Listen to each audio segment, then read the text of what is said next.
Hello, hello, hello, Crossroads, which is another interesting magical beings. Ooh, it's May. This is like one of the most magical months, or that's my personal opinion, y'all, with just all of the growth, where we're seeing things burst out, the flowers blooming, the seeds are now, they planted, are starting to sprout. And you just see all that energy of growth around you. And so, of course, tap into it with your spell crafting, your workings, with your magical energies. And that was the thing that I was sort of halfway sitting here on, was I kept hearing everybody talk about Beltane as May 1st. And I purposely put this video out the day after because Beltane is all month long. It's the burning of the balefires during May. Beltane is not a day.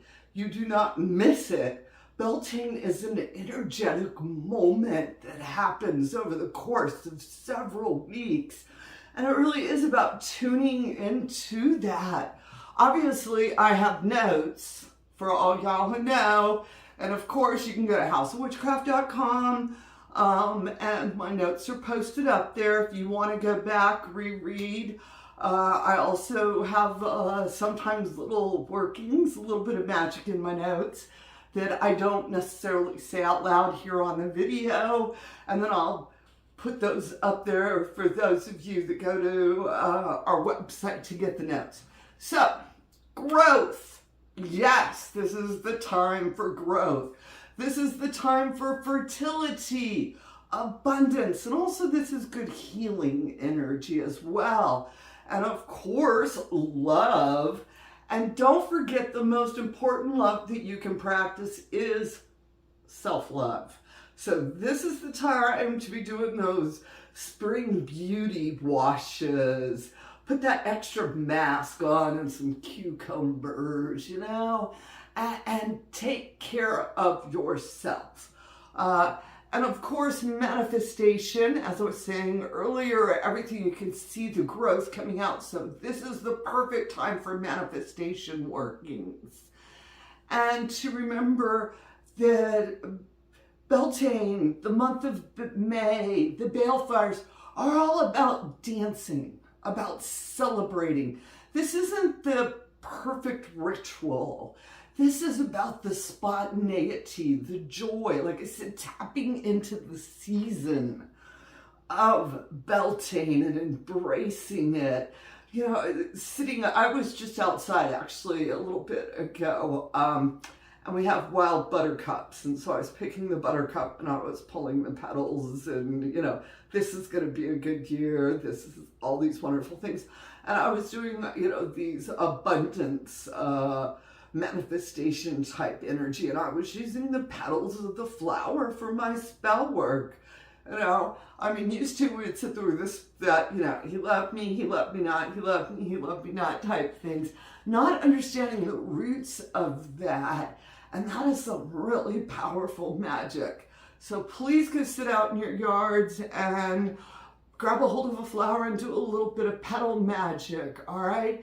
And another thing to remember this year, Beltane May 2025, is we have some astrological lineups, and which are making this year this like a portal. Just you can really feel energy moving, and this is about passion, connection, and boldness. And I think in today's world, we need all of those things. And if you have, you know, you're like, well, I didn't do anything May 1st, but I want to do a little Beltane ritual.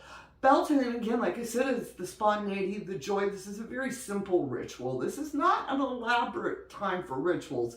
It's more about lighting a candle. White, if you know, would be my first thought, but for some folks it may be another color, whatever color you're vibing on, and going out in your yard and picking some flowers and, you know, making a beautiful altar that is a reflection of the moment, and then putting on some great music and dancing. And if you're lucky enough to have some friends and a place to have that balefire, that bonfire, this is about inviting people over. This is laughter, this is dancing, this is community. Again, this is not the ritual, all right? Which I think some people get a little caught up with the idea that we do rituals all the time. Actually, we only do them, well, it depends on which witch. I'm thinking we only do them on certain times, and other times it's like, no, this is the time to party. This is time to embrace and be grateful and, you know, and to dance because we can dance. So that's the whole there. You know, the other thing I want to talk about, strawberries are getting ready to be in season. One of Mother Nature's little wonder goodness moments, and to, you know, partake of the fruits that are in season. You know, part of staying connected to where we are in the moment is the fruits and vegetables that are in season. I have wild strawberries growing out around, and I went and picked some, and I went and put it on the fairy altar. Because within a lot of folk magic, it's we leave strawberries for the fairies in the springtime. And so I went and did that, and it was just this really beautiful little moment. I have a little fairy altar over in a quiet area of our woods. And when I was walking out, it just felt sparklier. I think the fairies really liked it, you know? And this is also to put strawberries on your altars for your ancestors. If you have an ancestor you know who loves some good fresh strawberries in the springtime, you know, slice one up really pretty and lay it on the altar for your ancestors. All right, now I want to talk about some of the different plants. I came up with the things in which are really good for working in this season right now, where their root is really connected to spring magic, different plants, herbs, flowers, whatever, different seasons, their roots are different. So the May springtime roots are hawthorn. Hawthorn is a heart healing plant. I've always enjoyed working with it. It's also good for protection, and it's part of the fairy magic. If you are wanting to work with fairies, learn about hawthorn. The other one, of course, is rosemary. If you look at your rosemary bushes, they've got all that nice little light green sprigs of new growth on them. And rosemary, of course, is cleansing. I like it for strengthening a working. I will use it standalone for protection, but I really like it when I put it in with other herbs. It seems to work well with other herbs and to help to boost them and make them more. And of course, lavender, which I just planted, I think, like a half a dozen lavender plants in one of my new flower beds. And there was just something so wonderful about working with it. When I walked away, I could like smell it. And I was over there, now I've got little lavender starting to come into bloom, and I'm really excited about that. And lavender is very calming, very grounding, even working with it, you know. Of course, you know, you can sprinkle it in foods, you can put it in your tea, you can put it in your bath, but sometimes just the actual plant itself and, you know, tending to it, there's something so grounding about working with lavender. And the other one that I planted, violet, because violet is a beautiful herb of love, but it's also a very, not herb, it's a flower. Violets are flowers. Violet is definitely a flower of love, but it's also a flower of insight, intuition, mental clarity. I love having violet around, and I planted some of those up front as well. And the other thing you'll see in the springtime really starting to come in is your mint. Remember, do not put mint in your flower bed. Keep it in a pot. Mint will grow. You just don't understand what will happen. I've got two different, I have a lemon balm mint, and then I have a straight spearmint, and which are both in their own flower pots, and I'm starting to see them coming up. And again, there's something just about putting your hands through it, especially the lemon balm, and smelling it. I just love it. And the spearmint has such that sharp, spicy, it's just, mints are so invigorating. And I like taking fresh mint sprigs, a nosegay, but a little bunch of them. And I'll take the mint, I make my little bunch up, and then I put it right over by my shower head so that the water and all of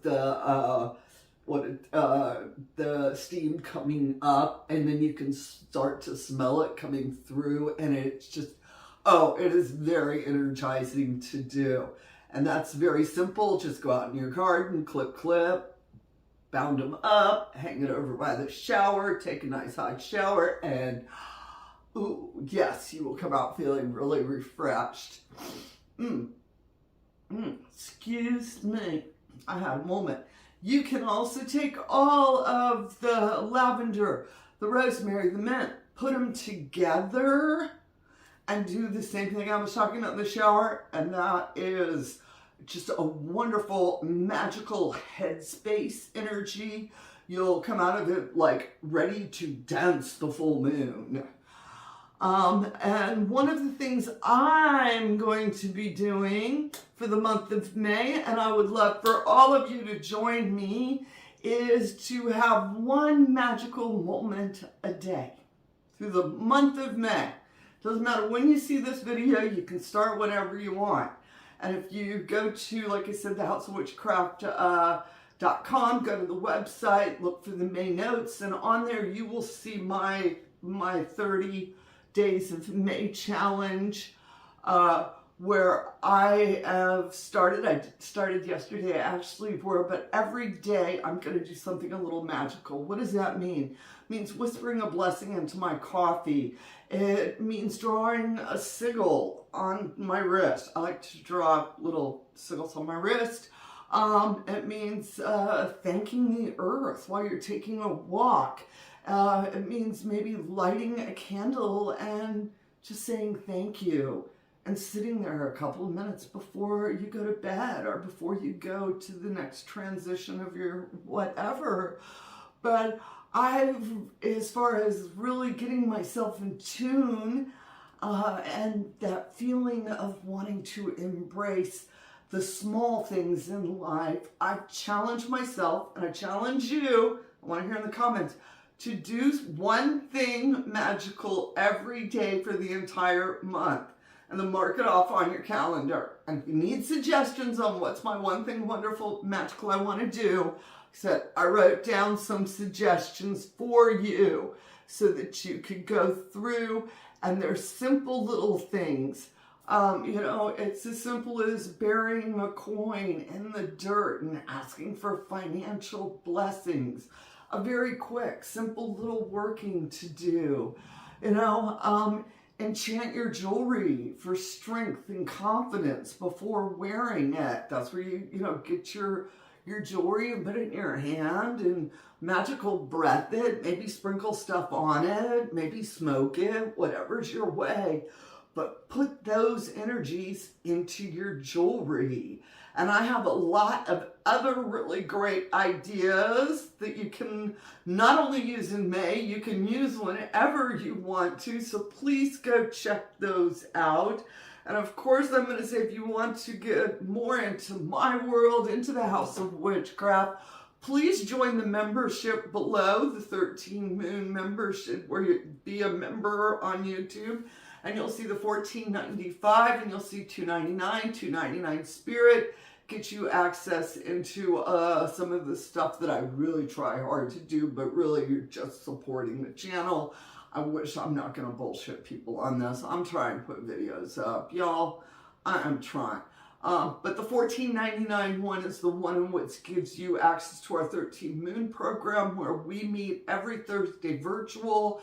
We also plan an in-person retreat every year. This year it's in October, and we're already starting to plan for that, and we're really excited.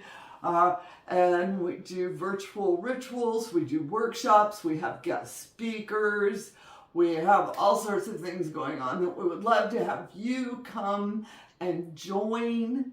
If that sounds like something you're interested in. Of course, if you've enjoyed the video, please hit the like, please hit what did I just say, y'all? Hit the like, the subscribe, and leave a comment on your thoughts on the wonderful, mystical, magical May and how you're going to make it amazing. And with that said, witches, get out of there, get out there. Honey, I got something up under my tongue. All right, witches, get out of here. Go fly them brooms, and as always, it never changes.